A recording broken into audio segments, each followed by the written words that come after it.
Hello students, welcome to our channel. तो देखते हैं हमारे पास एक another 2 marker question electric field and charges level 2 का।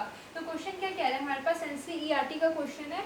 Question is saying a polythene piece rubbed with wool. हमने एक पॉलिथीन के पीस को वूल के साथ रब किया। Is found to have a negative charge of, और उसके पास नेगेटिव चार्ज कितना था, इतना नेगेटिव चार्ज उसके पास था। ठीक है, हमारे पास एक पॉलिथीन पीस था, हमने उसको वूल के साथ रब किया। जिस वूल के साथ हमने उसको रब किया उसके पास इतना नेगेटिव चार्ज था। ठीक है, तो फर्स्ट पार्ट कह रहा है estimate the number of electrons transfer from which to which.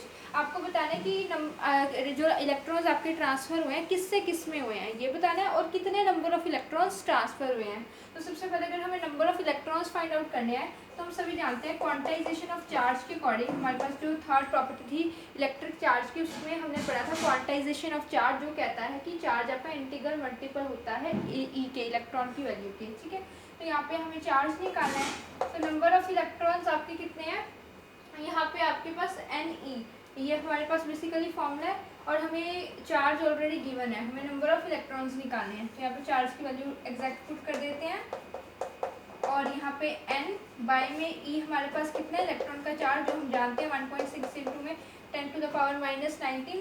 So N को सॉल्व करेंगे यहाँ से, तो 2 इंटू में 10 टू द पावर 12, इतने नंबर ऑफ इलेक्ट्रॉन्स हमारे पास आ जाएंगे। ठीक है, तो ये हमारे पास फर्स्ट पार्ट है। आगे ये भी पूछा कि किससे किस में होंगे, तो आपके नंबर ऑफ इलेक्ट्रॉन्स कहाँ से ट्रांसफर होंगे, वूल से पॉलिथीन में, क्योंकि वूल के पास ऑलरेडी चार्ज है तो वो वूल से पॉलिथीन में ट्रांसफर होगा। सो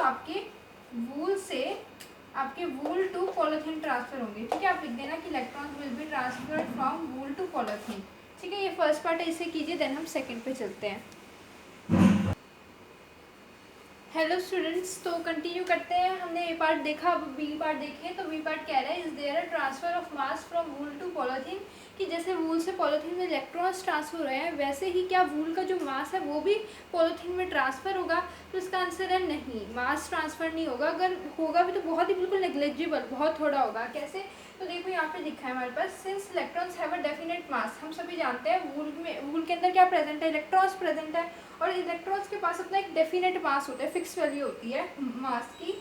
सो द ट्रांसफर ऑफ इलेक्ट्रॉन में result in mass transfer by amount, कि अगर फॉर एग्जांपल आपके इलेक्ट्रॉन्स ट्रांसफर होते भी हैं, ठीक है, आपके वूल में से इलेक्ट्रॉन्स ट्रांसफर होते भी हैं पॉलिथीन को, तो कितने नंबर ऑफ इलेक्ट्रॉन्स ट्रांसफर हुए, इतने इलेक्ट्रॉन्स हमने फर्स्ट पार्ट में निकाला ट्रांसफर हुए, इनटू में उसका मास कितना है, एक्चुअली जो उसका डेफिनेट मास है वो इतना है, और इतने नंबर ऑफ इलेक्ट्रॉन जिसको ट्रांसफर हुए, तो टोटल जो मास आएगा हमारे पास वो कितना आ जाएगा, 1.8 into 10 to the power -19 kg आएगा। तो जो ये वैल्यू है -19, बिल्कुल नेग्लिजिबल, बहुत ही मतलब आप कह लो छोटी वैल्यू है, ऑलमोस्ट नेग्लिजिबल वैल्यू है। सो अप्रॉक्सीमेटली आप ऐसा भी लिख सकते हो, नहीं ही करेगा क्योंकि ये वैल्यू बहुत नेग्लिजिबल है, छोटी वैल्यू है, तो बिल्कुल ना के बराबर ही है। सो मैं ऐसा ही एज्यूम करके चलते हैं कि आपका कोई भी ट्रांसफर मास का नहीं होगा। तो आई होप ये क्वेश्चन आपको क्लियर है।